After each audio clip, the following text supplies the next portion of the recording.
अस्सलाम वालेकुम गाइस, जैसे कि आप जानते हैं आज मैं हूँ सुहाना। मैं आपको पढ़ाने जा रही हूँ 9th क्लास का chapter 2 solving a biological problem.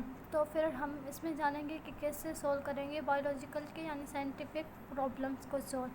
जैसे कि आप जानते हैं ये मैंने आपके साथ नोट भी शेयर किए हैं, जो आप पढ़ेंगे तो समझ आ जाएगा। पूरा चैप्टर थ्योरी इसमें लिखी हुई है। तो इसके बाद हम चलते हैं बायोलॉजिकल मेथड।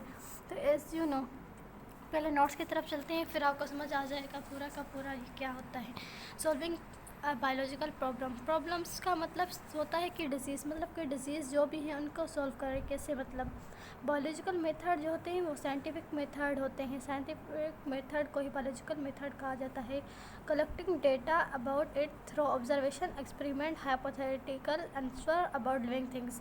मतलब कि कलेक्ट करेंगे हम पहले डेटा, मतलब एक्सपेरिमेंट, ऑब्जर्वेशन, हाइपोथेसिस के ज़रिए। हाइपोथेसिस क्या होता है, मतलब कि हमारा एक गेस, हम जो अंदाज़े लगाते हैं उनको कहा जाता है। जैसे कि हम कहेंगे कोई मलेरिया है बीमारी, मतलब उसमें क्या है, वो क्यों हुई है, वो इस वजह से हुई है, वो जो होता है इंसेक्ट की वजह से होते हैं। ये जो भी हम अपने अंदाज़े लगाएंगे उनको कहेंगे हाइपोथेसिस। और ऑब्जर्वेशन हम मुशाहिदा करेंगे उनको कहेंगे। और एक्सपेरिमेंट जो हम पूरा एक्सपेरिमेंट करेंगे, उसके ब्लड निकालेंगे ह्यूमन का, उसमें से देखेंगे इसमें कौन सा मतलब चीज़ है जो उनको करा रहा है डिजीज़, जिसकी वजह से वो बढ़ रही है। तो हम सारा वो एक्सपेरिमेंट में देखेंगे, ठीक है। वो लिंग आ गए। उसके बाद होगा ऑब्जर्वेशन। जो ऑब्जर्वेशन होता है उसके दो टाइप्स होते हैं, एक क्वांटिटेटिव, एक क्वालिटेटिव। क्वांटिटेटिव जो होता है उसमें से हम कहते हैं इंस्ट्रूमेंट यूज़ करते हैं, मतलब कि कोई भी इंस्ट्रूमेंट है, थर्मामीटर है, हम चेक करेंगे अगर किसी को फीवर है तो वो क्यों है और फीवर क्यों होता है। तो हम जानेंगे कि फ़ीवर जो होता है वो वायरस की वजह से होता है, वायरस ही है जो फीवर करवाता है, या फिर मिट्टी वगैरह जो होती है उसकी वजह से होते हैं। तो ऑब्जर्वेशन के दो टाइप्स, क्वांटिटेटिव और क्वालिटेटिव। क्वालिटेटिव हम थर्मामीटर से मालूम करेंगे कितना फीवर है, क्या है, क्यों है, सारी चीज़ें जो भी होती हैं वो इसमें होती हैं, ठीक है। और क्वालिटेटिव जो होता है हम अपने 5 सेंसेस यूज़ करते हैं, हमें सेंसेस से पता चलता है। जैसे कि हमने हाइपोथेसिस लगाया, अपने 5 सेंस यूज़ किए, ये क्यों हो रहा है, कैसे हो रहा है, हम उसको पूरी तरह से ऑब्ज़र्व किया, फिर में हम बताएंगे, ठीक है। तो पहले ये होता है। उसके बाद आता है in 880 a French physician Leverian studied the blood sample of malaria। मतलब कि 1880 में से एक फ्रेंच फिजिशियन था, उसने किया, लेवेरियन उसका नाम था। उसने मतलब ब्लड जो था उसका सैंपल से मलेरिया को स्टडी की, पढ़ी इसके बारे में कि ये क्यों होती है, इसका मेन सबब क्या है, हम कैसे इनसे निजात पाएँ, ये सारा इसमें स्टडी आ जाता है।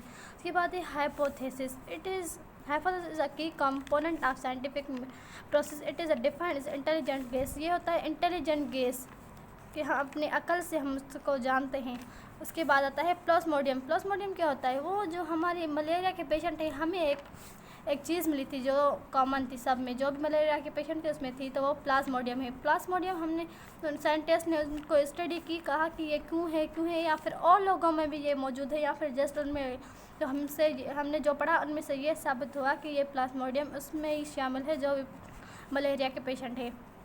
Plasmodium is a cause of malaria. Plasmodium जो है उसकी वजह से मलेरिया होती है, ये इसका काज है बड़ा। उसके बाद आते हैं रीजनिंग यानी कि इसका सबब जानेंगे क्यों है। Biologist collect information about problem. Biologist जो भी थे उनके बारे में कलेक्ट के इन्फॉर्मेशन सारी, मतलब जो भी उन्होंने एक्सपेरिमेंट किया है कि रीजनिंग के कौन से टाइप हैं, मैंने उसके नोट्स नहीं बनाए, वो आपको मैं शेयर कर दूँगी। इंडक्टिव और डिडक्टिव। इंडक्टिव मतलब कि स्पेसिफिक टू जनरल, जैसे कि हम जाएंगे स्पेसिफिक के जनरल, हम देखेंगे कि स्पेसिफिक टू जनरल कैसे, मतलब कि कोई स्पेसिफिक है, कोई भी इंसान है, जो एक लेंगे हम हेल्दी और एक लेंगे वीक जो पर्सन है, देखेंगे कि उसमें भी प्लाज्मोडियम है या फिर उसमें ही है जो हेल्दी है, मतलब सारा उस पर एक्सपेरिमेंट। तो फिर हमने क्या किया, स्पेसिफिक खास जो है उनसे लेके हम जनरल सब तक गए। जैसे कि हम कहेंगे कि शार्क इज़ अ फिश, हमने क्या देखा कि एक शार्क को देखा जस्ट कि वो फिश है, तो फिर हमने एक को देख के सबको जज कर लिया, तो इसको कहते हैं ऑल फिशेस हैव स्केल्स। हमने एक फिश को देखा, फिर सबको हमने जज कर लिया, for shark also have scales. तो हमको ये पता चला, ये क्या हुआ, स्पेसिफिक एक चीज़ से हमने पूरे का अंदाज़ा ग्रुप का लगा लिया। ये क्या होता है, स्पेसिफिक टू जनरल। और डिडक्टिव क्या होता है, जनरल टू स्पेसिफिक, को सबको देख के हमने जज कर लिया एक को। फिर बताया रिज़ल्ट, मतलब जो भी उनका रिज़ल्ट था वो बताएंगे। उसके बाद है conclusion. Final step of scientific method is developing conclusion. इसके बाद आता है लॉ और प्रिंसिपल। जो अगर हमने थ्योरी वगैरह जो भी हमने बताई उनको कंक्लूड करके हमें ये बनता है लॉ और प्रिंसिपल। जैसे कि a scientific law is a uniform और कंस्टेंट फैक्ट ऑफ नेचर। जो भी साइंस स्टैंड के लॉ इज़ अ यूनिफॉर्म, वो मतलब कंस्टेंट होते हैं, वो फैक्ट ऑफ नेचर होते हैं, यानी कि वो सच होते हैं।